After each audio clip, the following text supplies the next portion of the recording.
So let's go back to the very first thing. Have you ever been in a situation when you knew you couldn't get something? You couldn't do something. You just knew it wasn't possible for you. But then on a dime, you were able to turn. So let me share that experience with you. So the week of June 2nd of this year, Lori and I had the privilege and the honor to be able to go down and be camp parents at a First Descents high adventure camp for young adults that are living with cancer. And First Descents is an organization that's devoted itself to this particular demographic because the rate for a reduction in what would you call it, the mortality rate for this age of cancer has not gone down in 40 years. And they think it's caused by two things. One is the treatment. Sometimes you don't know the protocol, whether to treat as a child or whether to treat as an adult. They're kind of in that no man's land. The other is that a lot of dollars are not coming into it for research. It goes to other types of cancers. This is specific to the demographic. And the third reason is that the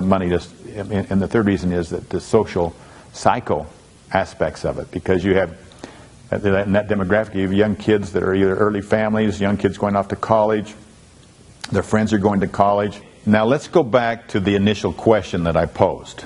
Have you ever been in a situation where you absolutely knew that it was impossible for you to accomplish something, but yet somehow you were able to turn on a dime and make it happen? And this happened to me recently because as some of you may know, our son passed away from cancer a year ago, this last June 2nd, and Lori and I decided to spend that time as camp parents at a high adventure camp for young adults, sponsored by a wonderful organization called First Descents, which focuses in on working with young adults with cancer and providing them with high adventure experiences that take them out of their comfort zone and also provide them the opportunity to spend time with their peers. They bond immediately, they have great conversations, and they actually are challenged beyond what they think physically they're able to do. But with the strength that they have from cancer, it's amazing what happens. Well, our son Nick, 7 weeks before he passed, was a counselor at this very same camp, and that's where Lori and I thought that would be a good time for us to go. I mean, what else are we going to do? Sit at home and look around at the walls? This gives us an opportunity to really be out and serve, and it was very meaningful for us. But I had to wonder, this is a camp in Moab that's focused in on rock climbing. And they also have other camps that do surfing and they do kayaking. But this one was specifically focused in on rock climbing. So I'm thinking to myself, what's this going to be like when people that are living with cancer come in? This must be mostly rappelling, not actually climbing the rocks themselves. But I was soon surprised by what exactly went on there. And as the various campers came in, you had different sizes and shapes, different levels of conditioning, people that were suffering from all kinds of different variations of cancer, from breast cancer to prostate cancer, some still in fourth stage, very active, some in remission. But 15 different campers all came together to experience this. They brought in some wonderful guides, some wonderful experts to teach, and the very first day out there they put us right up against the wall, and me being the dad, I didn't really have to do the climbing, except that there was always an opportunity, and it's never been high on my to-do list. I wouldn't say I'm afraid of heights, but I certainly have a high respect for heights. And so rock climbing was never on my to-do list, but you know, they were climbing up maybe 15, 20, 35, 40 feet. But some of these people, and each of us had a nickname, but some of them were incapable of really going much more than 10 or 15 feet. And they worked hard. You know, they might have been overweight, they might have been out of condition, they might have not been feeling well, but they worked, and they never complained. And we had some come down where their fingers were actually blistered because the sun was so hot against this rocks. They called it Wall Street there in Moab. Those of you that are familiar with Moab will know what I'm talking about. But their fingers were blistered from the heat. And we had to bandage them at night, but they never said a negative word. The things we would hear like, I made it 15 feet today. Tomorrow I'm going to go 20. And we were so inspired by that. And as each day passed, they climbed higher and higher. And the technique got tougher and tougher. And as we moved towards the last day, they had about 4 separate walls for people to climb, based upon their ability, but each wall seemed impossible for the ones that climbed. And to give them that challenge, and they worked at it for hours, and they got up there, and every single one of them achieved a new best, got up higher, climbed up, did greater, they celebrated. It was just an amazing experience. There was one wall, however, that was straight up and down. And of all the campers, there were 2 campers, 2 young men who had had previous rock climbing experience, and that was the wall that they chose to go.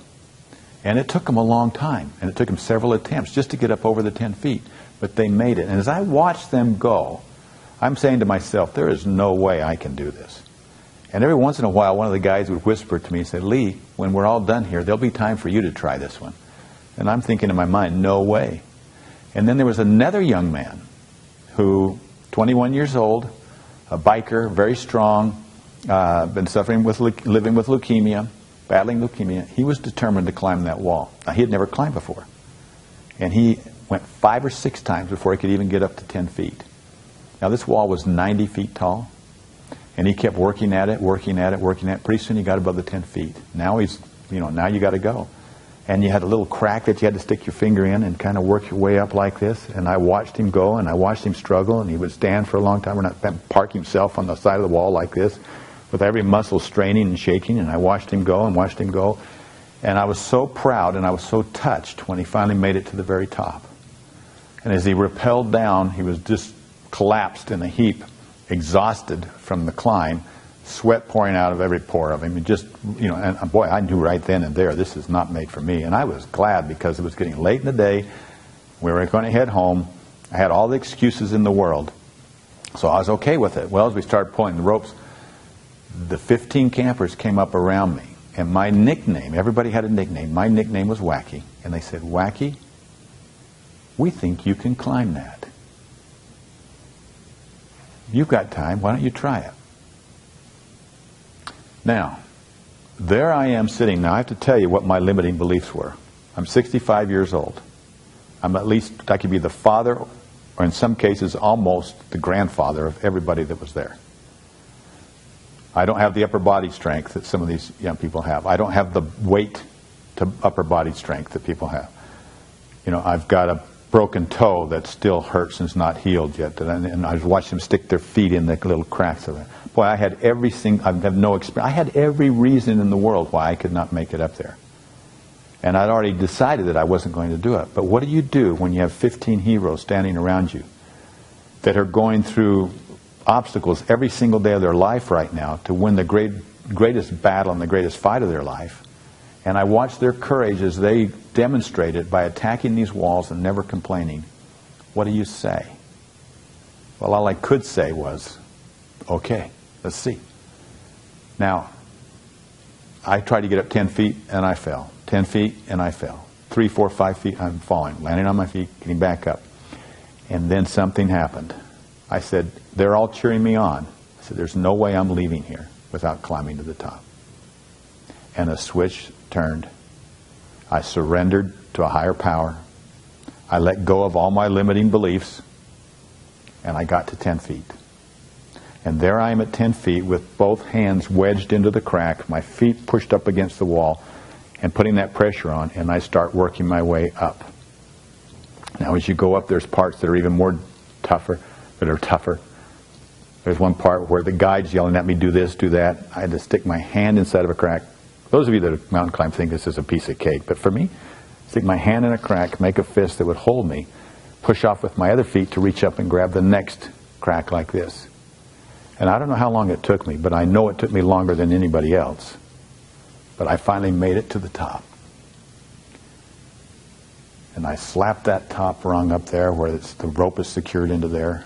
And as I rappelled down, I was overcome with emotion because something had happened to that time, a learning experience, that told me that no matter what your beliefs are, that we all have limiting beliefs that keep us from growing, keep us from doing things. There are a lot of lessons on that wall. There's lessons about balance.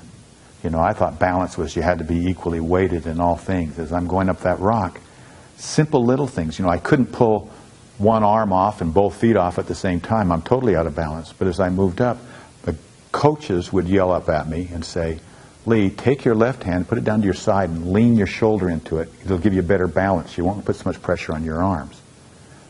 And I said, wow. So I'd do that. And, oh, give me a break. And then they would give me other hints as I was going. Without those coaches, there's no way I could have made it up that mountain. Without the willingness to change my belief system, I couldn't have made it up that mountain. Without having a different mindset shift, a shift in the way that I think, I could not have made it up that hill. I took my wife, Lori, back afterwards and had her stand at the bottom and took a picture way up like that and said, I climbed that. And she wouldn't believe me until she talked to some of the other people, because you look at it, you don't think anybody can climb it. But you rock climbers know you can. But for me, at that moment, what I learned about life and about myself was overwhelming.